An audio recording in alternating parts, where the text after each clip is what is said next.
We have some huge news. The Cincinnati Bengals have just made a massive trade. And ahead of what's going to be an absolutely crucial next few hours, they have made their first trade of the trade deadline, dealing a defensive player away. We're going to break down exactly what this trade is and discuss what it means going forward. But not only that, we have some huge trade updates surrounding Trey Hendrickson and the Cowboys that has big implications, and some comments from Zac Taylor. A ton to go over on this episode, folks. Before we get into it all, if you're part of the percentage who aren't subscribed to the channel, this is the place to be for daily Bengals content, folks. Your guys' support has been unbelievable, and today is going to be a crazy day, so make sure you stay tuned till the end, folks. To be quite frank, this is very early, and it is a trade went down very early this morning surrounding Logan Wilson in the middle of the night. And I always said on the channel that Logan Wilson was going to be the one to be traded if anyone was going to be traded. And the first domino to fall is indeed Logan Wilson. You see here from Ian Rappaport, the Bengals are dealing standout linebacker Logan Wilson to the Cowboys, sources say, providing immediate defensive help. Wilson requested a trade amid a recent decrease in snaps, with Barrett Carter taking over, of course, the rookie. So, folks, this is rough a little bit. Now, I said a massive trade, and it is huge because you think back to the start of the year, Logan Wilson was supposed to be someone who helps this team defensively. And we look at how bad their defense is this year. Giving away defensive players doesn't seem to be the best bet, even though at this point, this kind of signifies that they're sellers. I can imagine a world where they trade and try to acquire more talent. Maybe if someone becomes available on the defensive end that is under contract, but Logan Wilson is officially moved, and he was the Bengals' leading tackler from 2021 to 2023 before missing the last 6 games of last year and still finished with 104 tackles. His 11 interceptions over the past handful of seasons are tops among mid linebackers, and Logan Wilson's nickname is the Cowboy because he's from and played at Wyoming, where he was teammates with Josh Allen. So, folks, I'm going to give you guys exactly what they got back in the trade in a minute here. It's a little bit shocking how things have kind of went here because we think back to how good he was over the past few years, and then if we're fast forward to now, where the Bengals had 3 players request a trade within the span of a week or so, and the first domino has fallen surrounding Logan Wilson, and what they got back, a 7th round pick. So it's a 7th rounder going to Cincy for Logan Wilson, which I absolutely I don't love this part of it because you think about it from the perspective of the amount of value he had even just a couple years ago, heading into this year, all these different things, and all you were able to get back was a 7th rounder. And I don't think that this is necessarily a bad trade by any means. Like, at the end of the day, you had to move off of Logan Wilson. He didn't want to play here, and he was getting limited snaps under new defensive coordinator. But in the same vein, getting a 7th rounder for a guy like Logan Wilson, who, like you meant, here, he led.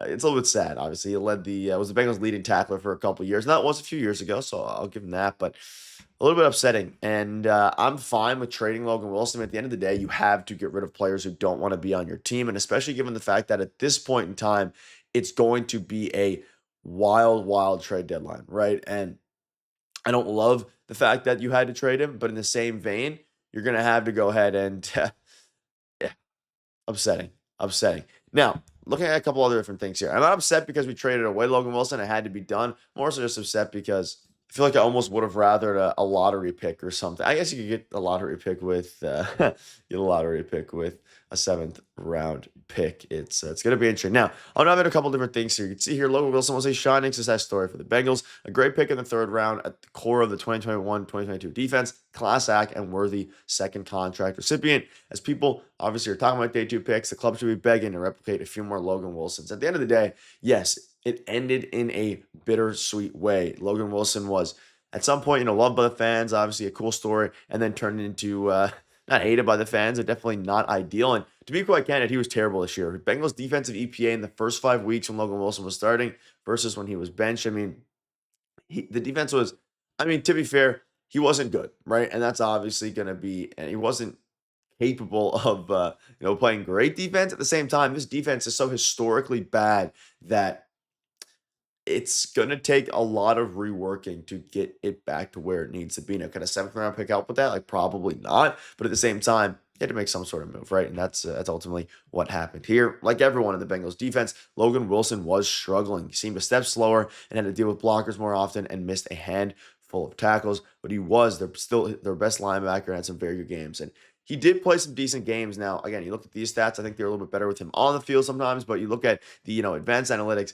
fell off a little bit, but really started off the season well. You could see there the Browns, and of course had a pretty good game against Steelers. And as much as I said he wasn't very good, still had some okay games. And the Bengals have no linebacker depth, right? So he was their best linebacker. It's going to be interesting to see how things transition now away from Logan Wilson, and it's a bittersweet moment. You had to move on. I don't know if a seventh round pick. I mean, clearly it was the best you could get. The deadline is 6 or 7.5 hours away, so they got the best they could. Now they're going to move on without their best tackler, and you have other guys who are going to have to step up. Like I mentioned, Barrett Carter, Joe Giles Harris, who they recently signed and promoted. From the practice squad. You have guys like Demetrius Knight Jr., Shaka Hayward, who's injured, but people are going to have to step up here. And this isn't just for, of course, Logan Wilson, the linebacker situation. I mean, depending what happens to Trey Hendrickson here, you might have to see Miles Murphy step up, Cam Sapel, all these different guys, BJ Hill, of course, Chris Jenkins.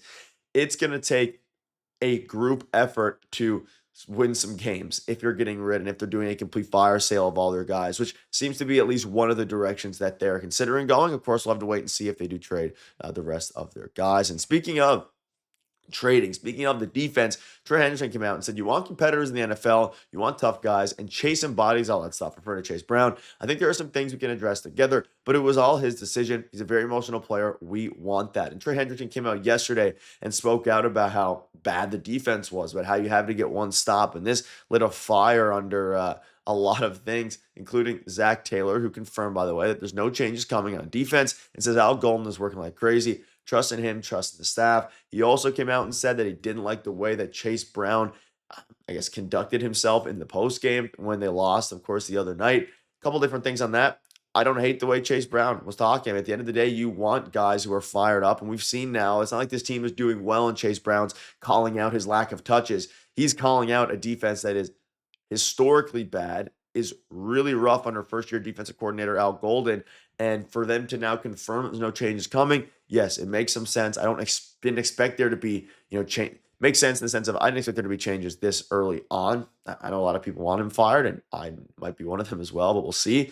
And trusting him, trusting the staff. So it's going to be a crazy next few days. You start to look at the fact that Hendrickson becomes a free agent. Teams are calling the Bengals and are hopeful that they'll make a trade and lower their price. You can see here by the deadline, and they will trade him if the asking price of a first-round pick gets lowered. Apparently, there's a handful of teams lining up, including the Dallas Cowboys who just traded for Logan Wilson.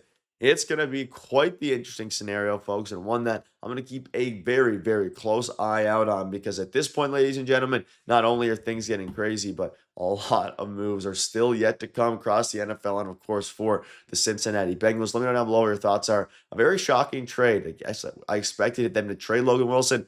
Didn't expect him to only get a 7th round pick, but you guys are absolute beasts. We'll see you later.